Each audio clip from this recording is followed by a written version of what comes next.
আজকে তোমাদের সাথে একটা দারুণ ব্রেকফাস্ট রেসিপি শেয়ার করছি, যেটা ঝটপট তৈরি হয়ে যাবে। প্রথমে আমি নিয়ে নিয়েছি 2 কাপ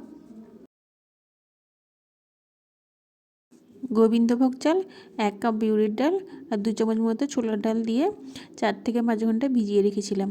তারপর সেটাকে জলটা ফেলে দিয়ে মিক্সিং জারে পেস্ট করে নিয়েছি। এরপর সেই পেস্টটাকে ওভারনাইট রেখে দিয়েছিলাম।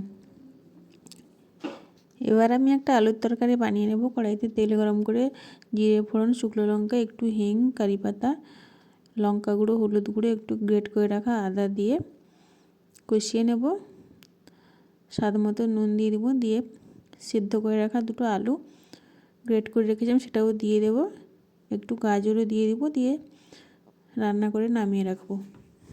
এবার আমি যে চালের ডালের পেস্টটা রেখেছিলাম সেটাতে একটু নুন আর জল দিয়ে পাতলা একটা ব্যাটার তৈরি করে নেব। তারপর একটা প্যানের মধ্যে 2 হাতা দিয়ে চারপাশে একটু ছড়িয়ে দেব, তার উপরে একটু বাটার দিয়ে দেব। তারপরে এই আলুর মিশ্রণটা দিয়ে ওর মধ্যে কিছুটা ধনেপাতা, নারকেল কুচি আর একটু গাজর কুচি দিয়ে দেব। তারপর ধোসাটাকে ভালোভাবে মুড়ে নেব। এটা সাউথ ইন্ডিয়ান একটি হেলদি ফুড।